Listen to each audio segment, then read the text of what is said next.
Visa দেওয়া বন্ধ করুন completely, export import permit issue করা বন্ধ করুন, বাকিটা আমরা বর্ডারে করব সোমবার থেকে। ভারত বিরোধী কথা বলা বন্ধ করুন, আর চিকিৎসা নেওয়ার জন্য করাচি আর লাহোরে যান, এখানে আসবেন না। বাংলাদেশের জাতীয় পতাকা অবমাননার অভিযোগে গত ৩০ অক্টোবর চট্টগ্রাম নগরীর কোতোয়ালি থানায় একটি রাষ্ট্রদ্রোহ মামলা হয়, যে মামলায় ইসকনের সাবেক নেতা চিন্ময় কৃষ্ণ দাস সহ ১৯ জনকে আসামি করা হয়। এরপর ২৫ নভেম্বর দুপুরে হজরত শাহজালাল আন্তর্জাতিক বিমানবন্দর থেকে তাকে গ্রেফতার করে ডিবি পুলিশ। পরদিন তাকে আদালতে তোলা হলে জামিন নামঞ্জুর করে কারাগারে পাঠানোর নির্দেশ দেন চট্টগ্রাম ৬ষ্ঠ মেট্রোপলিটন ম্যাজিস্ট্রেট আদালত। রায় শুনে বিক্ষোভ করেন ইসকনের অনুসারীরা। বিক্ষোভের এক পর্যায়ে চট্টগ্রাম আদালত প্রাঙ্গণে ইসকন সমর্থকদের হামলায় মৃত্যু হয় রাষ্ট্রপক্ষের আইনজীবী সাইফুল ইসলাম আলিফের। প্রকাশ্য দিবালোকে তাকে কুপিয়ে হত্যা করা হয়। তারপর ফুঁসে ওঠে দেশের সাধারণ মানুষ। শেকড় থেকে শিখরে। ইসকন নিষিদ্ধের দাবিতে দেশ জুড়ে বিক্ষোভ মিছিল করছেন দেশের বিভিন্ন ছাত্র সংগঠন থেকে শুরু করে রাজনৈতিক দলগুলো।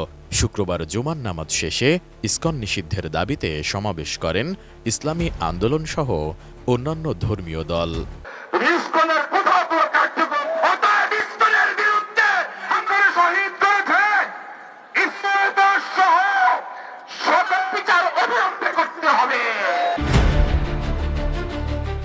এদিকে বিষয়টি নিয়ে যখন বাংলাদেশে উত্তেজনা বিরাজ করছে, তখন চিন্ময়ের গ্রেফতারের বিষয়টি নিয়ে ভারতকে উদ্বিগ্ন হতে দেখা গেছে। বিজেপি নেতা শুভেন্দু অধিকারী চিন্ময় কৃষ্ণ দাসকে অনতিবিলম্বে মুক্তি দেওয়ার দাবি জানায়। মুক্তি না দিলে পশ্চিমবঙ্গের সঙ্গে বাংলাদেশের সীমান্ত অবরোধ করারও হুমকি দেয় বিজেপি। এছাড়া ভারতীয় পার্লামেন্টের নিম্নকক্ষ লোকসভাতেও আলোচিত হয়েছে বাংলাদেশে সংখ্যালঘু সম্প্রদায়ের বিরুদ্ধে সহিংসতা, ভাঙচুর ও মানবাধিকার লঙ্ঘনের বিষয়টি।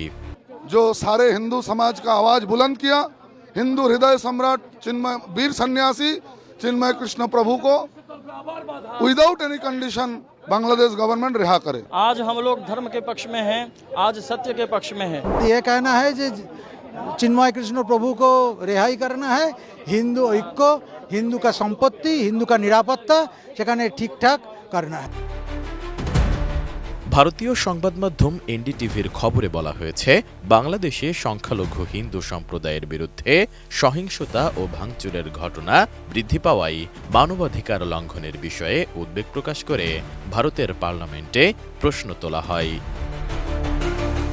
অন্যদিকে ভারতের পশ্চিমবঙ্গ প্রদেশের রাজধানী কলকাতায় বাংলাদেশের ডেপুটি হাই কমিশনার ঘেরাওয়ের চেষ্টা করেন দেশটির কট্টর হিন্দুত্ববাদী সংগঠন হিন্দু মহাসভার সদস্যরা। সে সময় বাধা দেওয়ায় পুলিশের ওপরও হামলা চালান তারা। ২৮ নভেম্বর দুপুরের দিকে এই ঘটনা ঘটে বলে দেশটির সংবাদ মাধ্যম টাইমস অব ইন্ডিয়া জানিয়েছে। রাষ্ট্রদ্রোহের মামলায় বাংলাদেশ সম্মিলিত সনাতনী জাগরণ জোটের মুখপাত্র চিন্ময় কৃষ্ণ দাসকে গ্রেপ্তারের পর থেকে গত কয়েকদিন ধরে তার মুক্তির দাবিতে বিক্ষোভ করছে ভারতের হিন্দুত্ববাদী বিভিন্ন সংগঠন। এরই অংশ হিসেবে ২৮ নভেম্বর কলকাতায় বাংলাদেশ উপ হাইকমিশন ঘেরাও করতে চেষ্টা করে হিন্দু মহাসভা।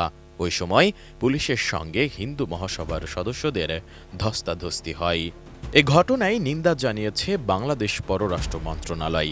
সেই সাথে ভারত সরকারকে সব কূটনৈতিক মিশনে নিরাপত্তা জোরদারেরও আহ্বান জানানো হয়েছে।